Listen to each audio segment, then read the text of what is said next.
Happy day, students. Welcome to San Academy Pallikarnai, Class 9 Biology, Chapter 13 Why Do We Fall Ill?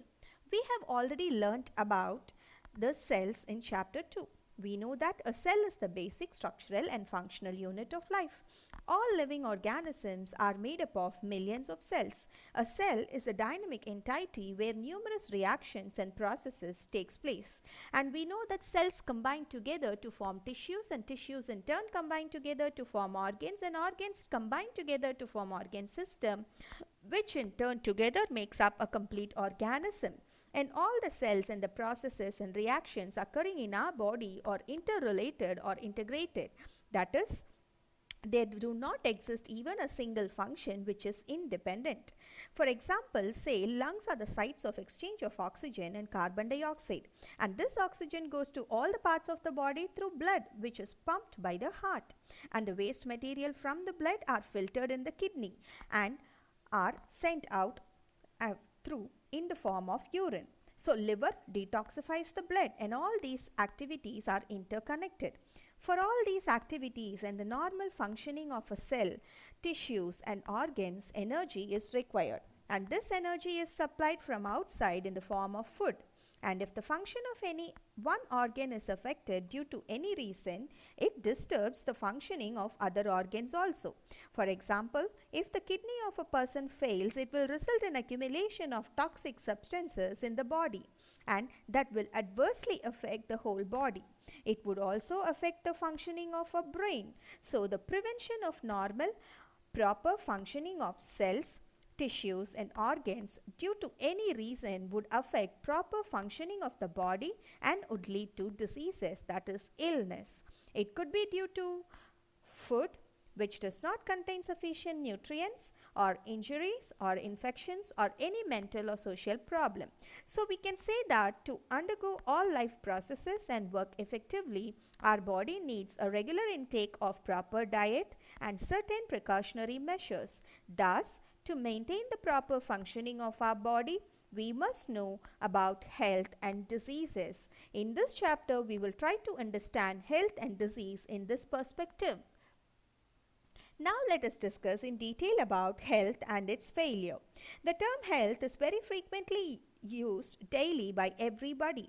Health means being well. According to WHO, that is World Health Organization, health is a state of complete physical, mental and social well-being, and not merely the absence of disease. So the significance of health. The meaning of the health is not same for everybody. For example, health implies effective functioning.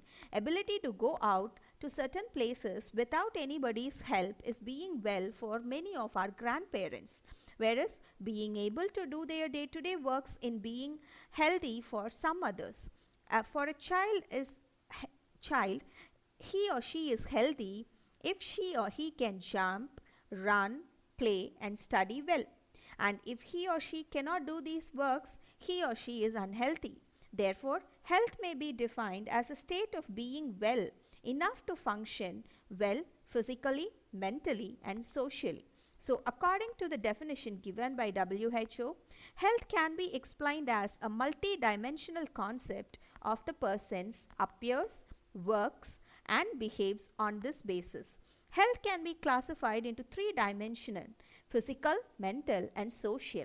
Physical dimensions. Physical health basically refers to the proper functioning of all body parts. It means different organs and organ system perform their function in a perfect way. It can be checked by various biomedical tests. Mental dimension. It refers to the happiness and harmony between people and maintaining a healthy environment. A person who is mentally sound is free from tension, anxiety, and thus he can perform well. Mental health is difficult to assess. Social dimension. It refers to the interaction between a person and the society in which he or she lives. We live in a group and are readily able to interact with each other. If the person acquires all the basic requirements of life such as clean living place, financial stability, and good quality of food, maintaining good interaction with the neighbors and friends, and live a smooth and happy life, he is healthy. Social health is also difficult to judge. Thus, health is considered as sound mind and a disease free body living in a good environment. Our mind affects our body's protection system, that is the immune system, and it's our immune system which is maintaining our health. So it is our utmost important to take care of our mind to have a healthy body. Now, coming to personal and community issues associated with health. Our health depends on our surrounding environment, which is both physical and social. We live in societies, in villages, small towns, and cities. Our social environment at the place where we live decides our physical environment and thus plays an important role in our individual health.